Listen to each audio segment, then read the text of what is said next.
बिस्मिल्लाहिर्रहमानिर्रहीम। मैं हूं इनायत उल्लाह काशिफ एडवोकेट और आप देख रहे हैं लीगल इन्फॉर्मेशन में खुश आमदीद।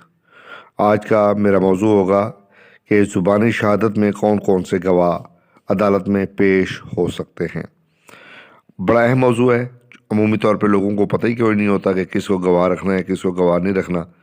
वो जिसका नाम आए वो लिखवा देते हैं। दस्तावेज़ जब भी कोई लिखी जा रही हो और आपने उस पर दो गवाह मुकर्रर करने हैं, यानी कोई आप इकरारनामा लिख रहे हैं, करायानामा लिख रहे हैं, जो चीज़ भी लिख रही हैं उसमें तईदी तौर पे आपने दो गवाह लिखने हैं। ये बहुत ज़रूरी है।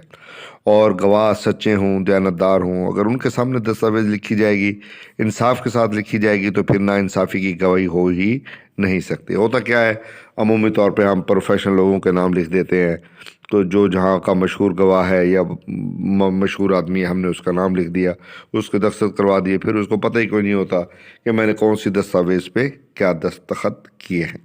ज़ुबानी शहादत दावा को साबित करने के लिए पेश की जाती है और जो गवाहान उसमें पेश होते हैं, मुद्दई बतौर गवाह पेश होता है और फिर मुद्दई के मौक़िफ़ की तईद में दो या तीन गवाह वो ज़ुबानी शहादत में पेश होते हैं।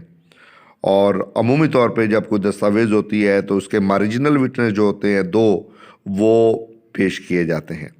फिर उस दस्तावेज़ का तहरीर करने वाला यानी वसीका नवीस को भी बतौर गवाह पेश किया जाता है और उसका स्टाम्प फरोश जिसने वो स्टाम्प जारी किया या तहरीर के लिए जो आपने स्टाम्प लिया, वो स्टैम्प वेंडर, वो भी बतौर गवाह अदालत में आएगा।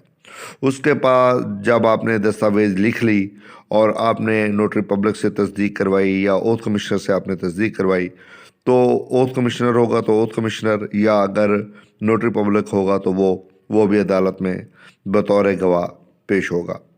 अब उसके बाद है दस्तावेज़ के हाशिया गवाह और मार्जिनल विटनेस जिससे हम कहते हैं, वो भी अदालत में पेश किए जाते हैं।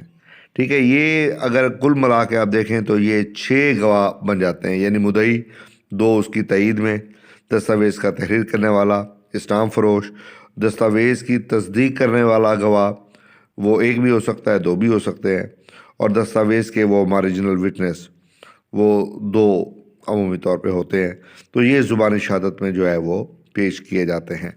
और अगर फिर कोई सरकारी गवाह होगा तो उसमें तहसीलदार हो सकता है, पटवारी हो सकता है, बैंककार हो सकता है और कोई क्लर्क हो सकता है किसी महकमे का जहां आपकी लिटिगेशन है, तो वो भी बतौर गवाह अदालत उनको तलब करती है, उनको तलब कराया जाता है, तो वो भी पेश होते हैं।